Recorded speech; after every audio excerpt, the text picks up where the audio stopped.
My role at our school is that I am the head of the language department, and then that makes me responsible for our international projects and our international work.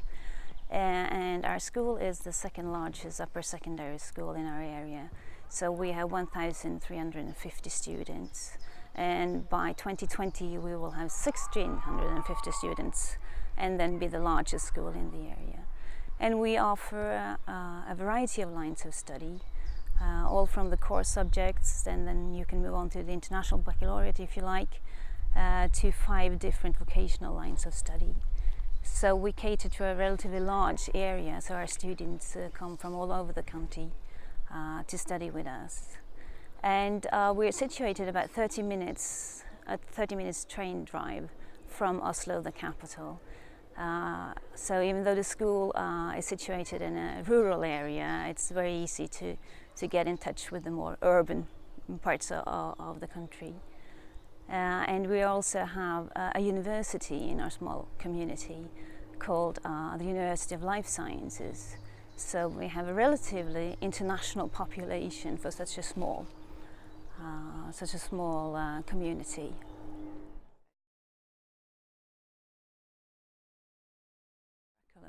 The problem has been to find time for it within all the different subjects. And I think also that the problem has been that it's been relatively vague.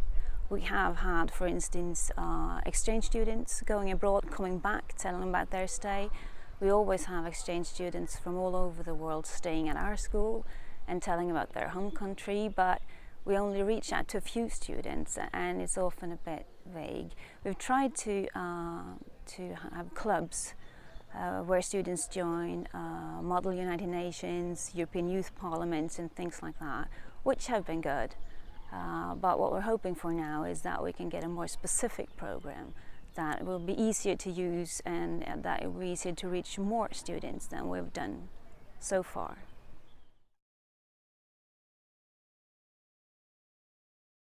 Yeah, it's very important to teach global competency to students today, because the world is just getting smaller.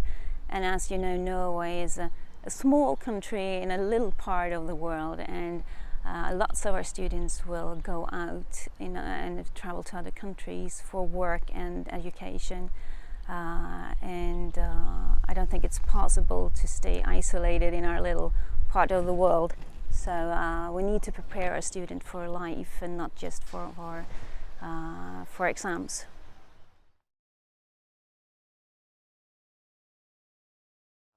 Teaching global competencies would be an important part of our overall plan for a school, since one of our focus areas has always been internationalization, making friends in other countries, cooperating with students in other schools. So that's something we've been trying to do all along. So it fits perfectly.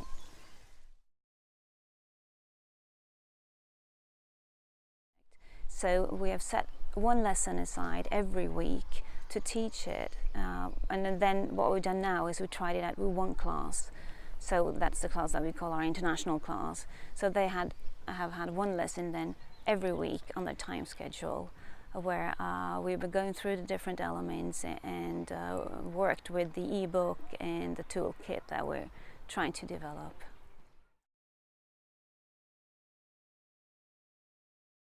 I think you learn a lot about being more specific when you talk about global competencies. What does it actually mean? And being so specific that students can actually go out of the lesson and say, yeah, that's what it's about. So you get more organized, I think, and you're able to be more specific about it, which I think is very good.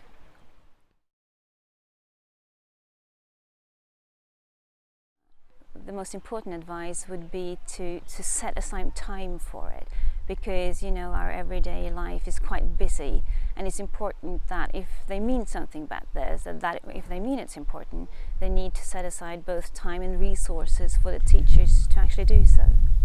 And I think that's been one of the success criteria for us, that we actually did set aside time for it to do it.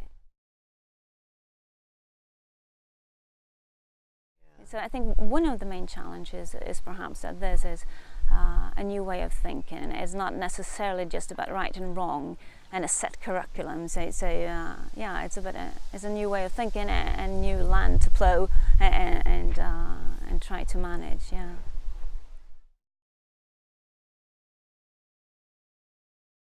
I think that the pedagogical approach fits well with what we know been doing for several years in Norway.